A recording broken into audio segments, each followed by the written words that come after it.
오늘 함께 나눌 하나님 말씀은 마태복음 5장 1절에서 10절까지의 말씀입니다. 5장. 예수께서 무리를 보시고 산에 올라가 앉으시니 제자들이 나아온지라. 입을 열어 가르쳐 가라사대 심령이 가난한 자는 복이 있나니 천국이 저희 것이며 애통하는 자는 복이 있나니 저희가 위로를 받을 것이며 온유한 자는 복이 있나니 저희가 땅을 기업으로 받을 것이며 의에 줄이고 목마른 자는 복이 있나니 저희가 배부를 것이며 긍휼히 여기는 자는 복이 있나니 저희가 긍휼히 여김을 받을 것이며 마음이 청결한 자는 복이 있나니 저희가 하나님을 볼 것이며 화평케 하는 자는 복이 있나니 저희가 하나님의 아들이라 일컬음을 받을 것이며 의를 위하여 핍박을 받은 자는 복이 있나니 천국이 저희 것임이라. 아멘. 예수님께서 이 땅에 오셔서 가장 먼저 선포하신 말씀이 회개하라 천국이 가까워왔느니라, 그 말씀이죠. 그것은 예수님의 사역의 핵심이라고 할 수 있는 말씀입니다. 회개라는 것은 돌이킨다 또는 돌아선다, 영어로 터닝입니다. 어디에서 돌아서느냐? 세상에서 돌아서라 이거죠. 우리가 지금 가고 있는 그 세상을 향한 발걸음에서 돌아서라. 어디로 돌아서라? 천국으로 돌아서라 이것입니다. 그래서 천국이 가까워왔다라는 말씀은 이미 천국이 시작되었다, 그런 의미입니다. 그래, 이제 세상은 끝났고 천국이 시작됐으니까 너희들 세상에 머물러 있지 말고 거기서 돌이켜서 천국으로 들어와 살아라. 그것이 예수님의 선포이십니다. 즉 예수님께서 이 땅에 오셨을 때 이미 천국은 시작되었습니다. 천국은 꼭 죽어서 가는 미래의 세상뿐만이 아니라 이 땅을 살아가는 우리들에게 이미 임한 실제이고 또 우리가 누릴 수 있는 현실임을 여러분 믿으십시오. 그게 예수님의 말씀입니다. 근데 우리가 왜 이것을 들으면서도 그렇게 살지 못하고 누리지 못하냐면 회개를 하지 않아서 그렇습니다. 회개하라 천국이 가까워왔느라 그랬는데 회개하지 않고 자꾸 천국만 생각하니까 이게 천국이 왔는지 천국을 산다는 게 뭔지 도저히 알 수가 없습니다. 따라서 우리가 예수님을 믿고 천국을 살기 위해서 가장 먼저 해야 되는 것은 회개입니다. 근데 회개라는 것은 무슨 착한 사람이 되고 나쁜 짓 안 하고 그런 어떤 말이 아니라 그야말로 세상에서부터 돌아서는 거예요. 그래서 이제부터 우리가 살펴볼 이 마태복음 5장, 6장, 7장, 이것을 우리가 보통 예수님의 산상수훈이라고 그러는데, 이 산상수훈에 끊임없이 예수님께서 하시는 말씀이 뭐냐면은 돌아서라는 말씀입니다. 어디에서 돌아서요? 세상에서 천국으로 돌아서라. 율법에서 천국으로 돌아서라. 사망에서 천국으로 돌아서라. 끊임없는 이 돌아서라는 말씀입니다. 그래서 5장, 6장, 7장을 계속 이어가는 말씀이 뭐냐면은 옛사람은 이렇게 말하였을 때 나는 너에게 말한다 이겁니다. 옛사람이라는 게 뭐겠어요? 율법이거든요. 세상의 가르침, 이제까지 쭉 전해 내려온 전통과 유전들, 우리가 이 세상에서 들어왔던 가치관들, 세상에서 정설이라고 들어왔던 이야기들, 그 모든 것들이 옛사람의 이야기예요. 거기에서 돌아서서 내 말을 들어라. 그것이 곧 회개입니다. 첫 번째로 예수님께서 우리들에게 돌아서라고 하는 것은 뭐냐면 복입니다. 그게 복을 말씀하시는 거예요. 세상의 복에서 천국의 복으로 돌아서라. 그러면 너희가 천국을 누릴 수 있다. 그 얘기하시는 것입니다. 따라서 천국이 우리에게 이미 임했는데도 우리가 천국을 살지 못하는 이유는 아직도 우리는 세상의 복과 천국의 복을 구분하지 못해서 그렇습니다. 오늘 예수님의 말씀 속에서 우리가 천국의 복과 세상의 복을 잘 구분해서 이제 세상의 복이 아닌 천국의 복을 향하여 돌아서는 시간이 되시기를 바랍니다. 그러면 여러분들 천국을 살게 되리라 믿습니다. 그게 회개입니다. 오늘 예수님이 말씀하신 이 본문은 이제 보통 팔복으로 잘 알려져 있는 유명한 말씀이죠. 이 팔복은 두 파트로 나눠볼 수가 있습니다. 전반부는 첫째 복에서부터 네 번째 복까지고 후반부는 다섯째 복에서 여덟 번째 복까지입니다. 이 두 부분으로 나누는 것은 구약의 10계명의 구조와 흡사합니다. 10계명도 보면은 두 부분으로 나눠볼 수 있죠. 1계명에서 4계명까지는 하나님과 사람과의 사이에서의 계명, 5계명에서 10번째 계명까지는 사람과 사람 사이에서 계명, 이렇게 나누는데 이 팔복도 예수님께서 10계명의 구조를 따라서 우리들에게 설명하십니다. 따라서 전반부, 즉 첫 번째 복에서부터 네 번째 복까지는 하나님께서 우리에게 주시는 복이고, 다섯 번째부터 여덟 번째까지는 사람을 통하여 주시는 복입니다. 하나님이 주시는데 특별히 사람을 통하여 주시는 복, 그렇게 두 부분으로 나눠볼 수 있습니다. 오늘 우리가 먼저 첫 번째 부분을 한번 보도록 하겠습니다. 하나님께서 우리에게 주시는 그 천국의 복, 그게 도대체 뭔가? 3절에 봅시다. 심령이 가난한 자는 복이 있나니 천국이 저희 것임이라. 여러분, 지금 하나님이 주시는 복이 뭡니까? 천국이 복이죠. 천국이. 이 말씀은 원어적으로 읽으면 이렇습니다. 복이 있도다 심령이 가난한 자여, 왜? 너희가 천국을 받았으므로. 그런 말이에요. 즉 천국이 복입니다. 제가 지난주에 이 천국에 대해서 설명드렸죠. 바실레이아 기억하시나요? 다스리다, 통치하다. 즉 하나님이 다스리는 것이 천국이다 그랬어요. 그러니까 천국이라는 것은 어떤 나라라고 하는 그런 공간이 아니라 다스림이라고 하는 의미가 더 크다 그랬습니다. 즉 무엇이 복입니까? 하나님의 다스림이 복입니다. 여러분, 그걸 우리가 잘 이해하셔야 됩니다. 세상의 복은 뭡니까? 다스림을 받지 않는 게 복입니다. 이게 완전히 대조되는 거예요. 그래서 우리가 왜 높은 자리에 올라가고 성공하고 출세하려고 그러냐면, 나를 다스릴 사람이 없는 정상에 올라가면 그게 복이라고 생각하니까 끊임없이 그 자리를 향하여 올라갑니다. 왜? 사람은 누구나 다스림을 받기를 원치 않거든요. 그러다 보니까 세상의 복이 다스림을 받지 않는 것이다 보니까 하나님을 믿는 것마저도 하나님의 다스림을 받지 않기 위하여 하나님을 믿어요. 아, 여러분, 이거 참 이 기가 막힐 말이죠, 여러분. 다시 한번. 하나님을 믿는 목적이 하나님의 다스림을 받지 않기 위함입니다. 아, 여러분, 이게 아주 참 기묘한 일입니다. 왜 하나님의 다스림을 받지 않느냐? 하나님의 도우심을 받아서 높은 자리, 정상의 자리에 올라서면 내가 하나님의 다스림을 받지 않고도 내가 스스로 혼자 살아갈 수 있다고 생각하기 때문에 하나님을 믿으면서 궁극적으로는 하나님의 다스림을 받지 않는 것을 우리의 신앙이라고 생각합니다. 여러분, 그렇지 않습니까? 그것이 바로 세상의 복이 우리를 혼돈시키고 있는 것입니다. 천국이라는 것 자체가 하나님의 다스림을 받는 것이고 그게 복인데, 세상의 복은 아무에게도 다스림을 받지 않는 것이다 보니까 하나님의 다스림마저도 받지 않는 것, 그것을 우리는 복이라고 생각합니다. 여러분, 우리가 재물을 위하여 기도하고 건강을 위하여 기도합니다. 자식을 위하여 기도하고 우리 행복을 위하여 기도합니다. 왜 기도합니까? 드디어 그런 모든 것들이 우리에게 이루어지면 하나님의 다스림 없이도 내가 혼자 행복하게 살 수 있겠다는 것 아닌가요? 그게 세상의 복으로 우리의 신앙을 뒤바꿔버린 것입니다. 따라서 하나님의 다스림이 복이라는 걸 알면 우리는 이때부터 세상의 복에서 돌아서서 하나님의 복인 그 천국의 삶을 살게 될 줄로 믿으십시오. 우리가 왜 하나님의 다스림을 자꾸만 거부하냐면요, 하나님의 다스림을 세상의 다스림같이 생각해서 그러는 거였죠.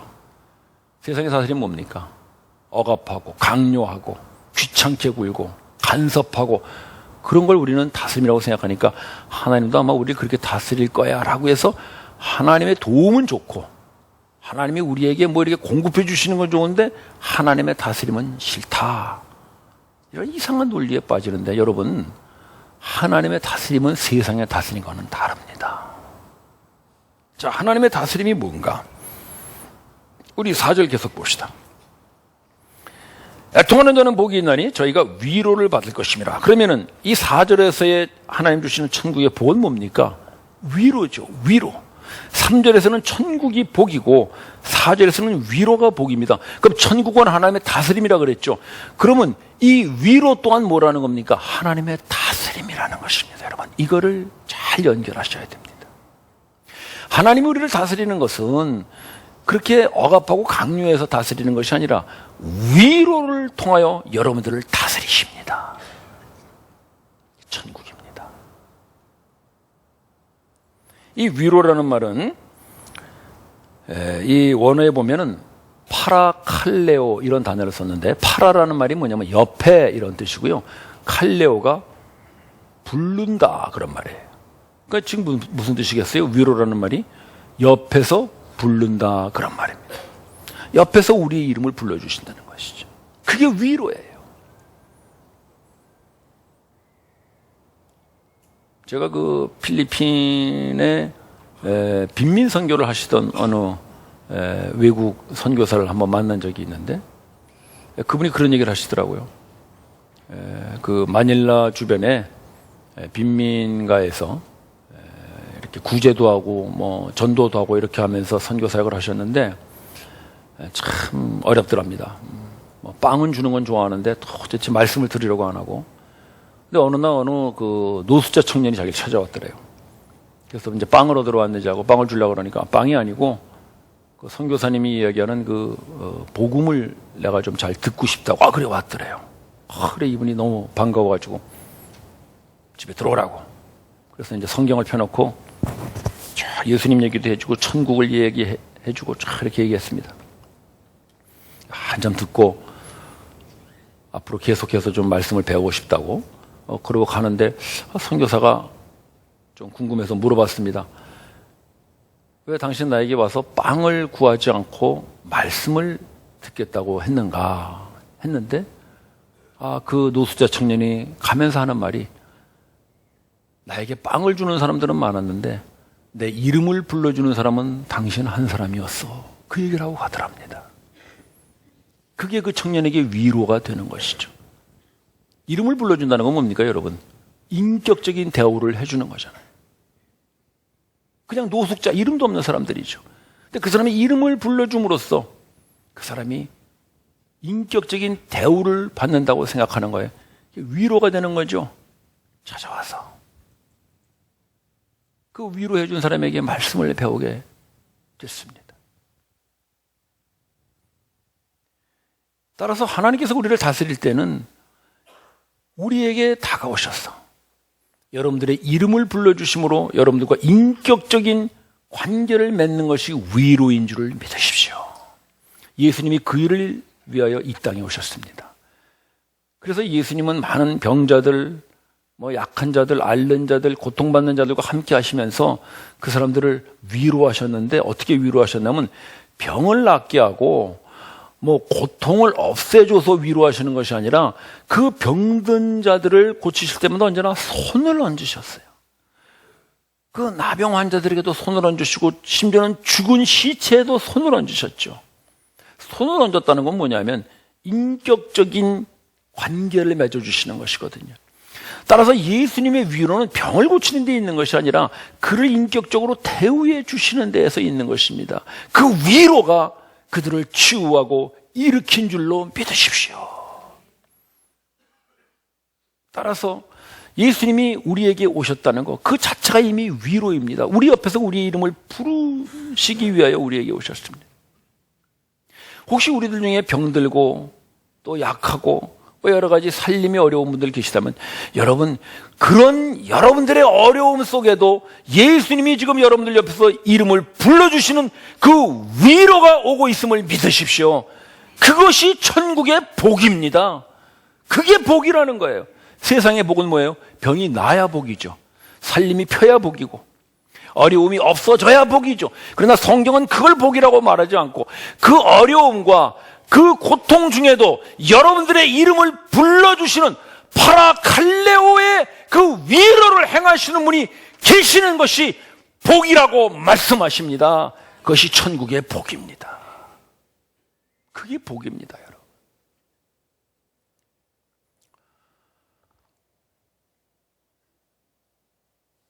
저희들이 예수님 믿고 살면서 언제나 세상의 복만을 생각하니까 예수님이 우리에게 오셔서 그토록 우리의 위로가 되어주시고 우리의 이름을 불러주고 계시고 우리의 고통과 고난의 자리에 함께 계시는데도 불구하고 그걸 결코 복이라고 생각하지 않으니까 우리는 고난 중에는 천국을 누릴 수가 없다고 생각하고 고통 중에는 천국을 누릴 수 없다고 생각하는 것입니다. 여러분, 그렇지 않습니다.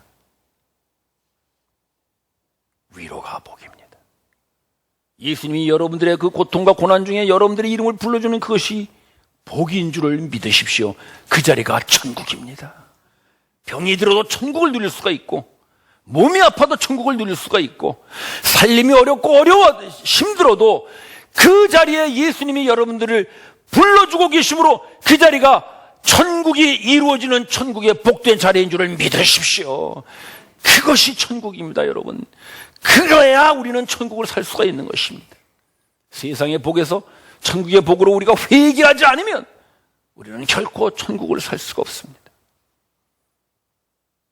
따라서 하나님의 다스림은 위로로 나타납니다. 그것은 천국의 복이고 그것이 복인 줄 아는 사람은 오늘 어떤 자리에서든 천국을 살고 있음을 감사하십시오. 또 무엇이 하나님의 다스림입니까? 그 다음 말씀 보시면 온유한 자는 복이 있나니 저희가 땅을 기업으로 받을 것입니다. 이 기업이라는 건 상속이라는 말이거든요. 그러니까 하나님께서 상속을 해주시겠다. 뭘 상속해 주셔요? 땅을. 땅이라는 거는 그 당시에 재산을 말합니다. 요즘은 다른 것들을 재산이라고 얘기할 수 있지만 그때는 땅이 최고의 재산이었죠. 옛날에는. 즉 하나님께서 우리에게 주시는 천국의 복은 뭐냐면은 하나님의 재산을 상속해 주시겠다, 그것입니다. 여러분, 굉장한 거죠. 하나님의 재산, 하나님의 그 모든 소유를 우리에게 상속해 주시겠다. 그것이 바로 우리에게 주시는 천국의 복입니다. 하나님의 재산이 얼마나 될까요, 여러분? 여러분, 워렌 버핏 아시나요? 모피 회사 이름이 아니고 아마 요즘 세계 갑부의 1, 2위에 올라가는 사람 이름일 것입니다. 빌 게이츠는 잘 아시죠? 여러분들은 누구를 아나요? 빌 게이츠. 또 요즘 유명한 사람, 저 중국의 마윈 아시나요? 여러분 전혀 돈에 관심이 없으시고 요즘 그 중국의 부자로 뜨는 사람입니다. 자, 그 사람들은 물론 부자죠. 근데 그 사람들이 아무리 재산이 많다고 한들 하나님의 재산과 비교할 수 있을까요? 우리 창세기 1장 1절 잘 아시죠? 태초에 하나님이 천지를 창조하십니다. 여러분, 강난 땅값이 아무리 비싼들 그것이 하나님의 것인 줄을 믿으십시오. 그냥 등기부등본에는 그 사람들 이름으로 되어 있을지 모르지만 다 하나님의 것입니다. 여러분, 뉴욕 땅값 아무리 비싸도 하나님의 것인 줄 믿으십시오. 창세기 1장 1절이 그걸 말합니다. 하나님이 태초에 천지를 창조하셨습니다. 모든 게 하나님의 것입니다. 하나님께서 그거 이제 내놔라 그럼 다 내놔야 됩니다. 여러분, 땅에다 투자하지 마세요. 하나님 건데 다 나중에 돌려드려야 됩니다. 그러니까 그런데 투자하지 마시고 교회 헌금 많이 하시기 바랍니다. 하늘과 땅, 전 우주를 말하는 거 아니겠어요? 모든 것이 하나님의 것입니다. 하나님의 재산입니다. 근데 그 하나님의 재산을 누구에게 주겠다 그래요? 바로 하나님께서 자기 백성 삼으신 저와 여러분들에게 하나님의 모든 재산을 상속으로 물려주는 것이 천국의 복인 줄을 믿으십시오. 어떻습니까, 여러분? 좀 뿌듯해지지 않습니까? 저는 오늘 이 말씀을 묵상하는데 어쩌나 제가 부자가 된 것 같은지 그날따라 돈을 얼마나 많이 썼는지 몰라요. 야, 내가 이 정도 부자인데 뭐 이 정도 못 쓰겠냐? 여러분, 근데 우리는 왜 그렇게 엄청난 상속을 받을 사람들인데 이 세상에서 이렇게 말단같이 사느냐? 요즘 이제 우리나라도 이 재벌 3대가 총수가 되는 그런 시절이 됐어요. 그러니까 할아버지, 아버지, 이제 손자들이 회장이 되고 총수가 되고 막 그렇게 나오더라고요. 이제 세대가 많이 바뀌었죠. 근데 그 사람들이 재벌 총수가 되기 전에 회사에 어떻게 들어가냐면요. 평직원으로 들어갑니다. 그래서 대리, 과장, 부장, 물론 진급은 좀 빠르겠지. 그러나 이 과정을 다 거치게 합니다. 총수들이 다 자기의 그 후계자들을 그렇게 키워요. 10년, 20년 쭉 그렇게 이제 준비를 시키는 거죠. 그렇게 해서 드디어 회장 자리에 앉히거든요. 우리도 똑같습니다. 하나님께서 우리에게 그 모든 재산을 지금 당장에 주시지 않고 상속의 약속만 주시는 이유는 뭐냐면 우리가 그 하나님의 모든 재산을 상속받았을 때 그것을 잘 경영해 갈 수 있도록 우리를 준비시키고 수업시키시는 것이 여러분들의 신앙의 과정임을 믿으십시오. 그래서 우리가 지금 말단으로 사는 거예요. 우리가 진짜 말단이라서 말단이 아니고 우리가 이제 모든이 하나님의 재산을 관리할 사람들인데 그걸 관리할 수 있는 준비가 돼야 되겠다는 거죠. 근데 뭐로 준비시키시냐면 거기 5절 말씀 보시면 온유한 자는 복이 있나니 저희가 하나님의 땅을 기업으로 받을 것이라 그랬잖아요. 그러니까 온유를 준비시키세요. 온유를. 그러니까 우리의 모든 신앙생활은요. 온유를 준비시켜서 하나님의 그 모든 것들을 관리할 수 있는 사람으로 준비시키십니다. 그래서 우리가 지금 하나님의 재산을 함부로 쓰지 않고 있는 것이지 우리의 것이 아니기 때문이 아닙니다. 여러분 온유하면 생각나는 사람이 있죠. 모세. 우리 민수기 할 때 한번 봤죠? 한번 보실까요? 민수기 말씀. 네, 민수기. 모세는 어떤 사람이라고 그랬어요? 그 온유함이 모든 사람보다도 승하다. 모든 사람보다 뛰어나다. 그런 뜻이에요. 모세가 온유의 대표적인 사람이라고 나왔어요. 근데 모세는 어떤 사람인지 잘 알죠? 모세는 애굽에서 자기 동족인 시브리 사람을 구원하기 위해서 애굽 병사를 쳐 죽인 사람입니다. 그 사람은 결코 온유한 사람이 아니죠. 모세는 난폭했고 강경했습니다.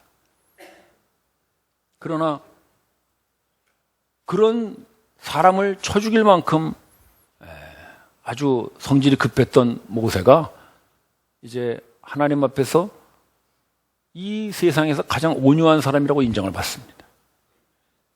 무엇이 모세를 이렇게 바꿨을까요?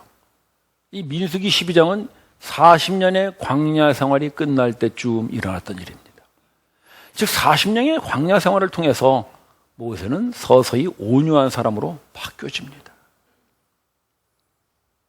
구원이란 자기가 혈기 부리고 소리 지르고 뭐 악쓴다 그래서 되는 것이 아니라 하나님께서 이루어 주셔야 되는구나라는 걸 모세가 40년의 광야 생활을 지내면서 깨닫습니다. 그래서 그 모세의 리더십을 향해서 도전하는 사람들을 향해서 모세는 참고 받아줍니다. 그게 온유라는 것이죠. 즉 온유라는 것은 사람의 어떤 성품이나 성격을 말하는 것이 아니라 하나님께 사로잡힌 사람. 이게 내가 해도 되는 일이 아니구나. 하나님이 하셔야 되는 일이구나라는 걸 알고 하나님께 모든 것을 맡기고 사로잡힌 사람. 바로 그 사람이 온유한 사람. 모세와 같은 사람으로 나타납니다. 따라서 어차피 그 기업이 자기의 것인 줄을 아는 상속자는 절대로 작은 일로 다투지 않습니다. 말단 사원들끼리 다퉈봐야 뭘 하겠어요. 오히려 그 속에서 온유를 배웁니다. 받아주고 이해해주고 고민을 들어주고 그렇게 하면서 서서히 자기가 그 모든 사람들을 관리할 리더로 자라나는 과정을 회장은 그 손자를 훈련시키죠. 우리도 똑같습니다. 우리가 이 세상 살아가면서 이 세상에서 아무리 우리가 갖고 싶은 거 원하고 싶은 거 가졌다고 해본들 그것이 하나님의 전 재산을 우리가 물려받는 것에 비하면 그건 너무나 보잘것없습니다. 그래서 하나님은 우리에게 오히려 앞으로 하나님의 상속자로 살아갈 그것을 준비시키시는데 그게 온유입니다. 따라서 형제자매 여러분 신앙생활에서 다른 거 배우려고 하지 마시고 온유를 배우십시오. 재물을 얻으려고 하지 마시고 사람을 얻으려 하시고요.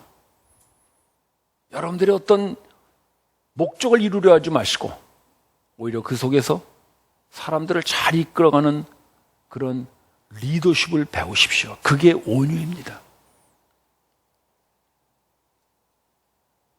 모세가 가나안 땅엔 들어가지 못하지만 드디어 그 약속의 땅, 영원한 하나님의 나라, 영생을 소유합니다.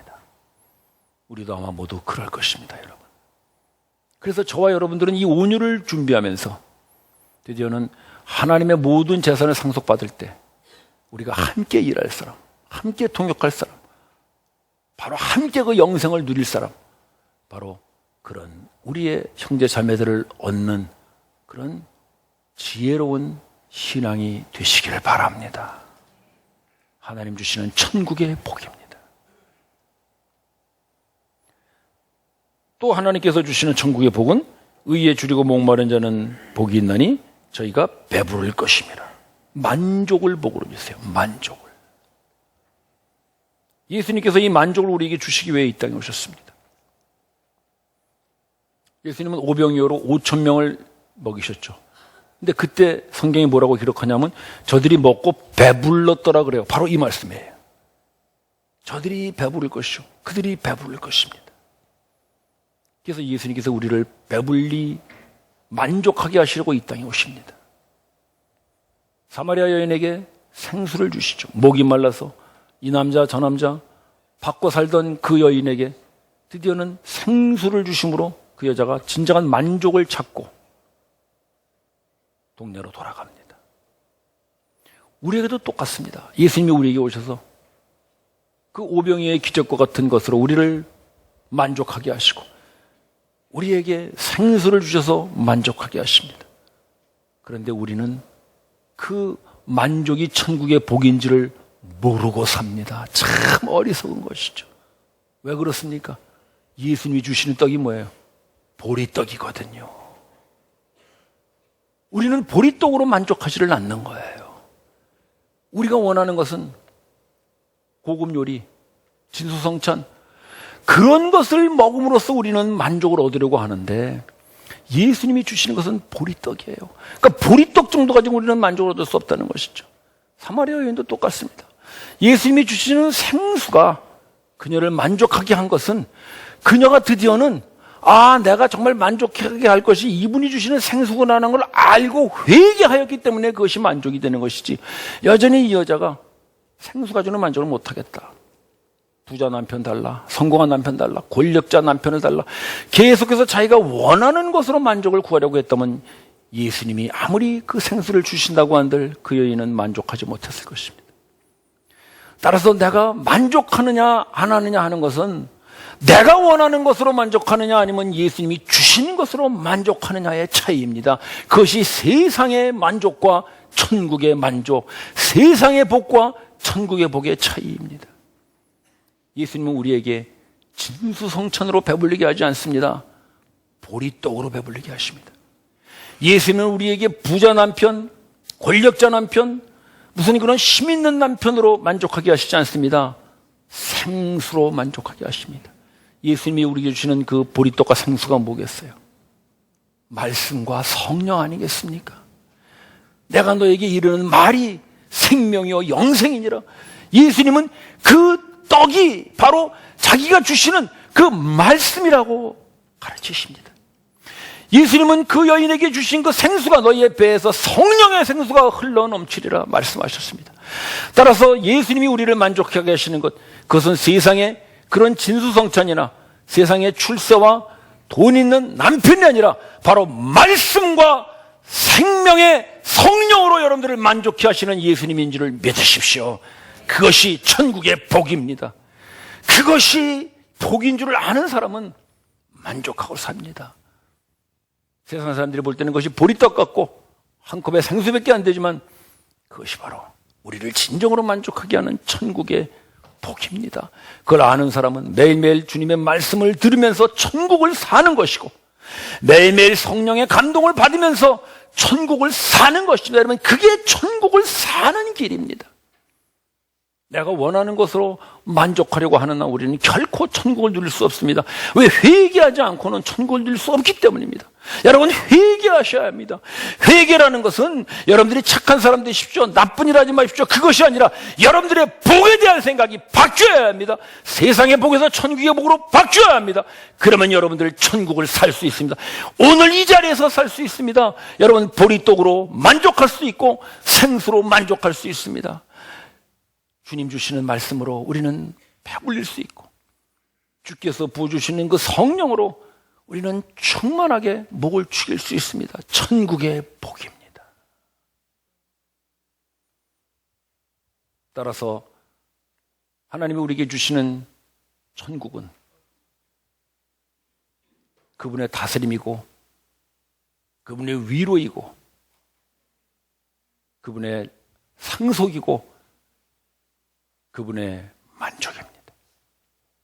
이걸 천국의 복인 줄 알고 살면 여러분들은 오늘 이 자리에서부터 천국을 누리고 살게 될 줄로 믿습니다.